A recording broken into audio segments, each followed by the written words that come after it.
Hello there, welcome along. Premier League evening in store. Gav Cooney will be along for the football show between 9 and 10. We have Wednesday night rugby, Ireland's squad named for November, and of course Leinster against Munster on Saturday. Fiona Hayes and Rory O'Connor are with us after 8 o'clock. And like a phoenix from the flames, we knew it wasn't going away. The European Super League rises again. Philippe Auclair is with us this hour to explain all. 53106 is the text number. We're at Off the Ball on Twitter. Michael McCarthy, hello. Hi, Joe. And Richie McCormack, hello to you.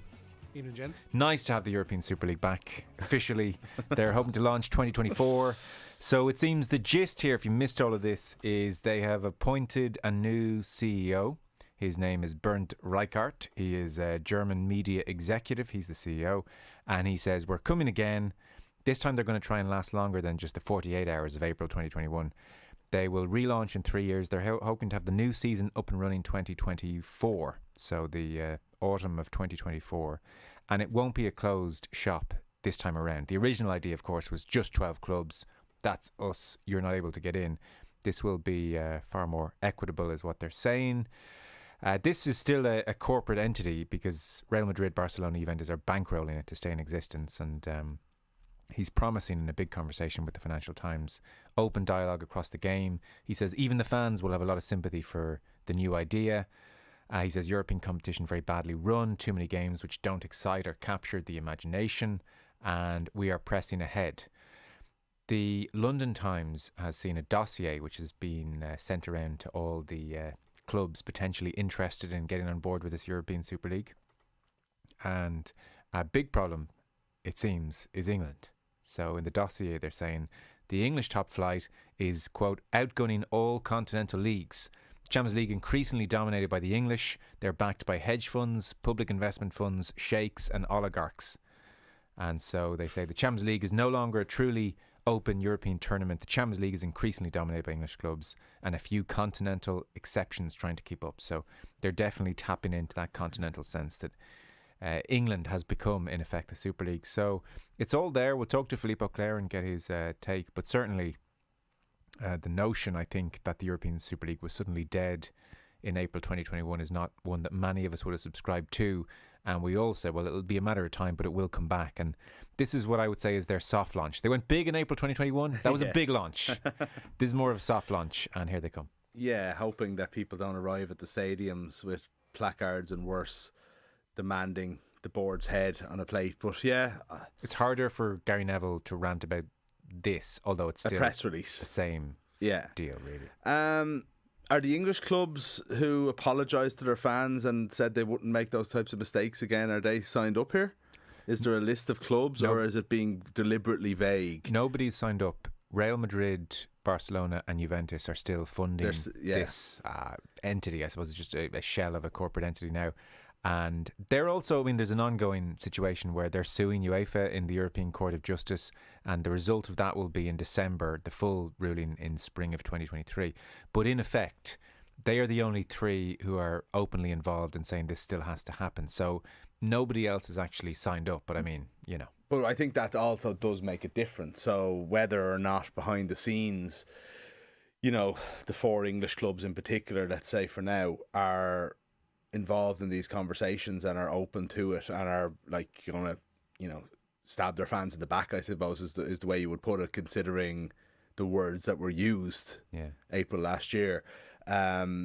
It's harder to react in a kind of a over the top way when they are doing it on the stealth or not at all. We don't know. So I guess that's what it is. I mean, the hysteria that surrounded it last time, while I thought was in some ways refreshing and it was an entertaining few days. Yeah. It feels over the top now when you look back at it, doesn't it? Because, well, why are some power grabs more equal than others? Is probably the way I would look at it now, considering what we were talking about last night, for example. I think the most egregious aspect in April 21 was that this was a closed shop. It's us 12 teams. The rest of you don't really ever get to be part of this. Whereas our friend here, Bernd Reichart, is saying this is going to be open, but it's just going to be European competition, but way better. Yeah, but it's all for, like, I still wouldn't agree with it, but I'm just saying that the same people, it's a lot harder for me to take Gary Neville shouting down, like Gary Neville and Jamie Carragher produced some of the best television I've ever seen on the Monday Night Football during the Super League debacle, and they were truly brilliant about it, right? It's harder for me to take that seriously given the 18 months we've had since. Given the, I feel that the complicit, reaction to Newcastle, for example, that takeover, or given, I suppose, some would say hypocrisy of the Qatar World Cup issue when it comes to Neville, and a few other little things here and there. I just think the high horse isn't as available to them as it was then. Oh, okay. Well, yeah, so, hopefully the reaction to this is a bit more than Gary Neville. He seems to be all we're relying on here. Sure, I suppose. But I was saying, I look back at the hysteria now. Oh, yeah. Of 18 months ago, or however long ago it was, and kind of like chuckle a little bit at it, despite the fact that I was fully headfirst into it at the time. Yeah, well, we'll see what Philippe makes of it. He's obviously very au fait with all these matters, and he'll give us a sense as to how real this is. I'm not for the Super League, Joe, just in case that sounds like what I'm saying. Nobody's for it. He'll give us a sense of how real it is, and how likely. I mean, it's a weird thing that they're like, come and join this because all the English clubs are ruining it.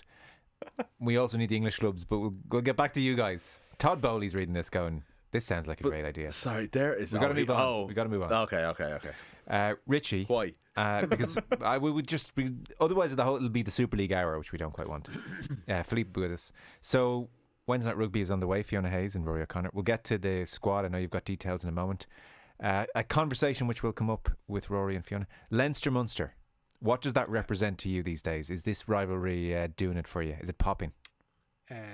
In the United Rugby Championship, no. If it happens in the latter stages of the Champions Cup, yes. I think it's very hard to get worked up about any United Rugby Championship game, although I do see the merit in each one of them. It's not something that you're going to get... I don't know. It's not going to dominate a week. Like, it hasn't. Like, look, it hasn't dominated a week's worth of build-up. It's been part of the chat that's gone on around the week. But it's a bit of a phony war when you consider the sides that both teams will probably have out on Saturday. They'll be missing players through injury. That's one thing, but they'll also be keeping an eye on events still to come. Be that the internationals, or be that the Champions Cup games to come in December. Yeah, it's not what it was, but that's because competitions aren't what they were, and I don't think there's any reversing that unless things change dramatically on the player welfare front, on the United Rugby Championship organisational front, and on even how the Champions Cup is organised now. And the balance of power, I suppose. So 11 matches in 4 years, quite a few extra on account of COVID. Rainbow Cups. Yeah, 11 matches, 4 years. 2 Munster wins.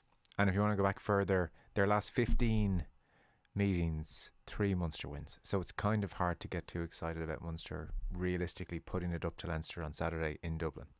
Yeah, like, they don't even need to be winning the games, but they just need, like, to be contests to capture that atmosphere again. Isn't that an indictment that we're saying? God, I hope they can make it a contest. It's a huge indictment, but if these games aren't contests, and I think very importantly as well, and it looks good for this week despite a huge amount of injuries, we need frontline players playing in these games. Leinster and Munster need to understand their own brands. They need a rival. They need to be rivals with each other. They need to not scratch their head and wonder why they're struggling to sell tickets for the Aviva this weekend, and say it's because this game needs to be the most important game on your calendar every year, and you need to be playing your Johnny Sextons and your Peter O'Mahonys and everybody else.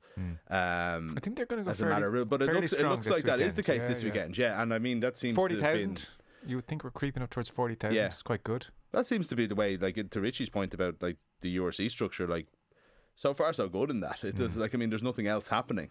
There's no European games until December. Obviously, there's international coming around the corner, but there's been no reason to be putting out second teams in the URC so far this year, which has made it so much better. No, it's true. Well, we'll see what Fiona and Roy think after 8 o'clock. Hey, what about the weather today? Oh, man. I went out, dropped my little girl to the childminder and had the baby, and we said, do you know what? It's only a bit of rain. It would be grand. It was 15 minutes into the walk and was just sort of on the way back, about 20 minutes away from the house, and I was caught in the type of biblical rain that I actually didn't think existed in real life. I got home, it was like as if I just climbed out of a river, which was good fun. Yeah, and we're not getting the worst of it, obviously. So I don't. I mean, I hope Are we around the country everybody's okay. Do you still? I presume we all do that thing when you see the flash, you start counting to the thunder to see how far away it is in miles. I thought you were gonna say the thing that my ma used to do, which was feverishly go around the house plugging out everything that was plugged in for fear that something somewhere was going to surge and cause the entire house to burn down, which thankfully it never did. But yeah, it was almost there's a map. I think there's like a real-time lightning map that somebody had up online earlier today, and I was looking at them, and there was enough flashes that you weren't really counting the amount of time between flash and bang, and there's some proper bass to some of that thunder as well today. This is probably anathema to people who are listening in the west of Ireland. They probably got away with nothing. But like, you're able to see the amount of flashes and where they were actually located on the map. And yeah, if you're in Howth, you got some light show today. I'll tell you that one. I've never done that counting thing. I wouldn't have the wherewithal to do it. It's no wives' tale, but there's a certain truth in it, because I think if it's right on top of you, you can see the lightning and hear the thunder simultaneously. Okay. It's to do with like light travels faster than sound. So Yeah. that's the obvious logic. But I think I used to think it was 1 second equals 1 mile. Okay. Which can lead to a chilling conclusion. But I think it's actually 1 mile for every 5 seconds. That's worse. It would be incredible if the this physics of it equated to such an easy to measure time distance. Yeah. 1 mile equals 1 second. Yeah, no, that's too easy. I think it might be even worse than that. I think it's 1 mile every 5 seconds. Okay. 1, 2, 3. Surely 4, not. 5, 1 mile. I like the way you're saying it's travel worse. that slowly. I like the way you're saying it's worse, as if it's like it's more of an imposition upon all of us to watch these flashes, to hear this thunder and go, "Oh God, it's terrible." Are you afraid of lightning, Joe? No. I was working earlier. You and it should was be. Have a going bit of on. respect. Well, sorry, yeah, I'm sure. Respect the weather, Joe. I haven't actually checked the news. I hope everybody's okay. I mean, I'm suddenly conscious that it's far more serious for some people. But no, I mean, like, once it's safe, it can be kind of a pleasant enough thing in its own weird way. I'd say you've experienced that on the golf course more than once over the years.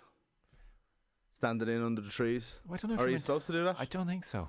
Have you ever heard the You're siren? supposed to stand under the. I've had the trees. siren and everyone runs in, yeah. So I haven't waited out in it.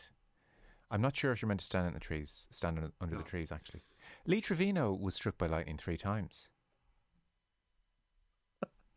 Why is that don't funny? wanna go He into actually that. was. I just wasn't expecting that. Like, Yeah. Obviously, I presume on the golf course, but famously Lee Trevino lightning. I'll dig it up for you.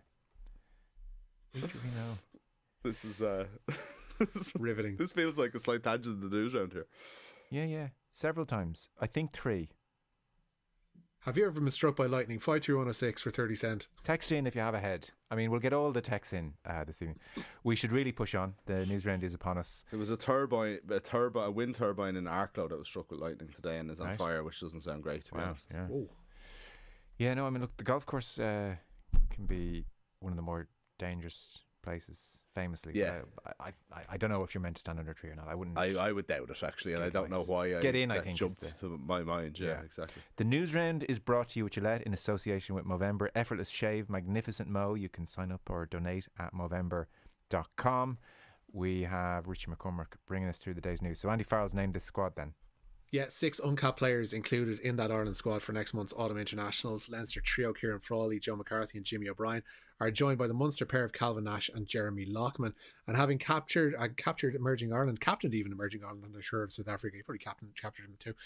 Connacht forward Cian Prendergast also gets the nod. Jacob Stockdale's included, meaning he could earn a first cap since July of last year. Interestingly, several players do make the cut, despite having little or no rugby under their belts this season. Among them are the Leinster pair Hugo Keenan and Jemison Gibson Park.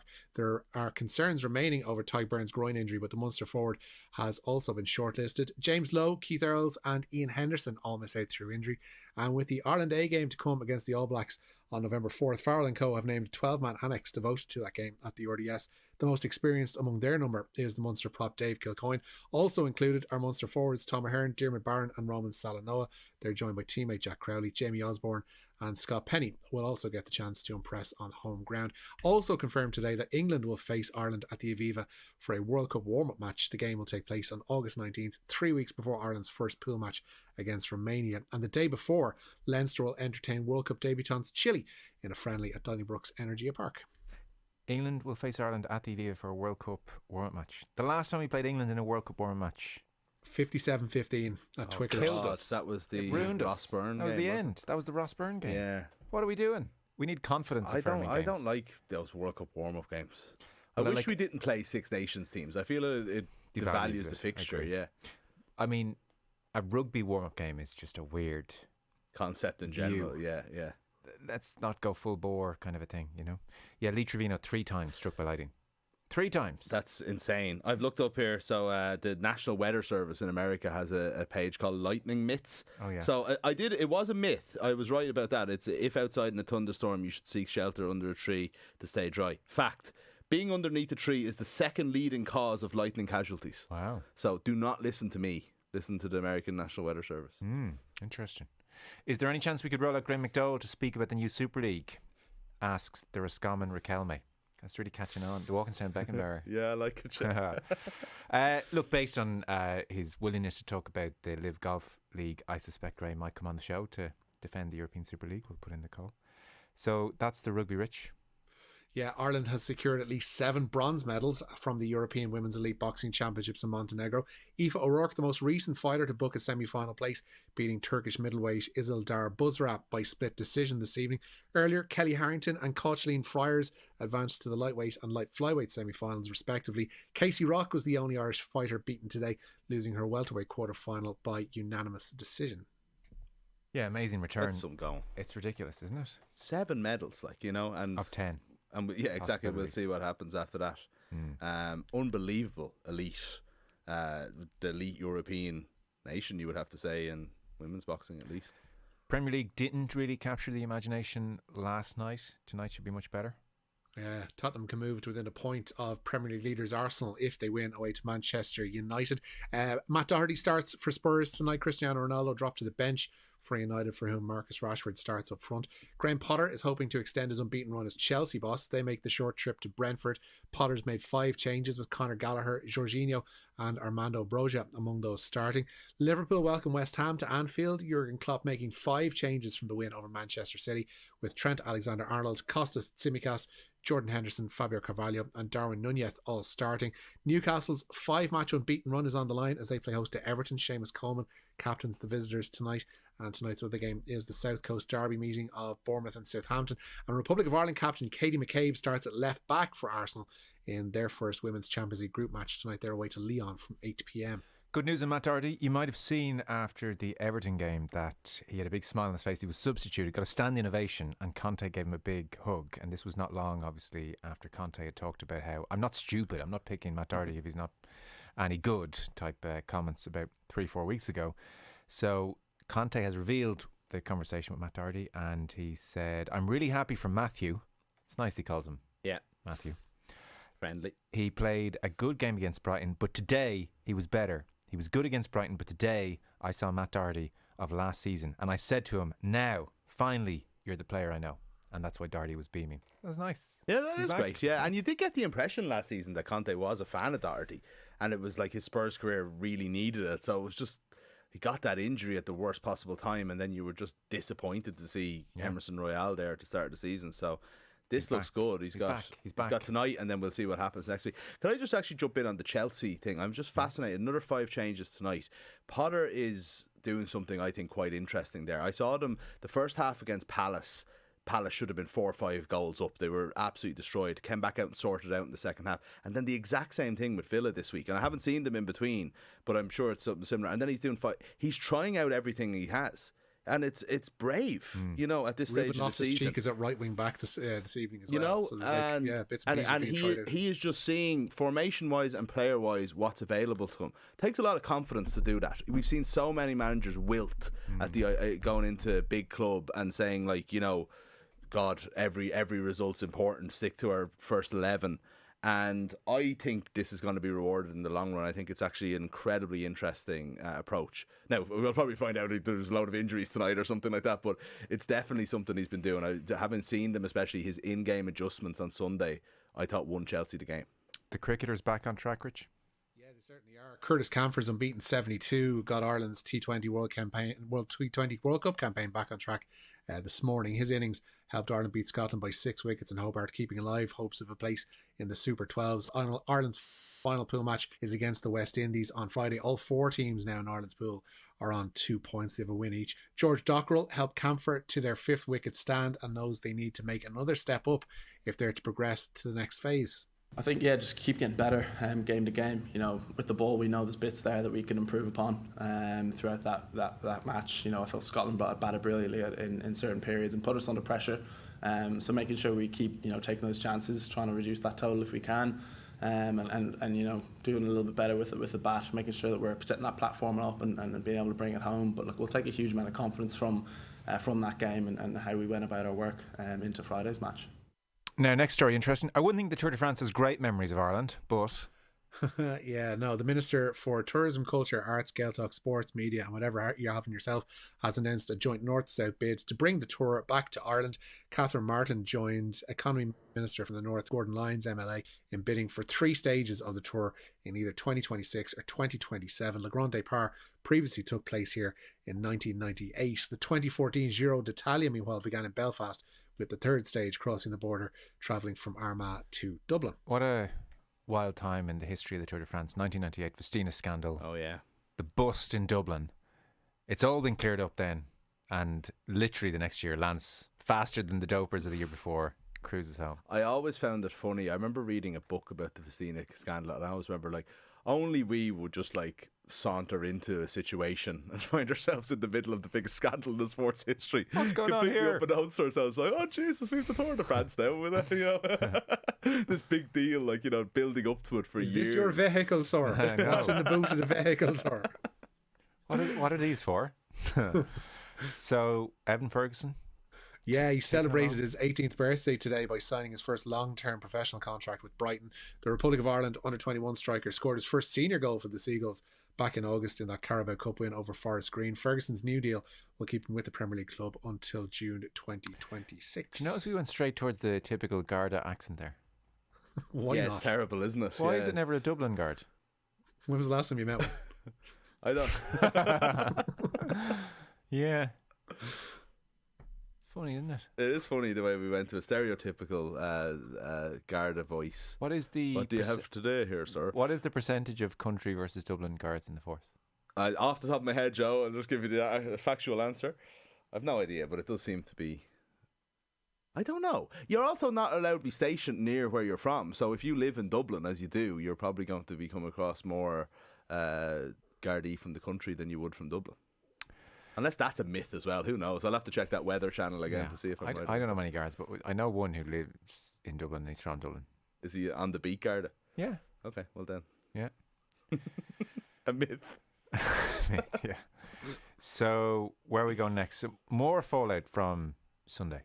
Yeah, well, the interesting thing about this was Merseyside Police said on, what day today, Wednesday, on Monday, that they hadn't had any official reports about incidents arising from that Liverpool-Man City game, but they have confirmed today that Manchester City have made a complaint of alleged criminal damage to their team bus.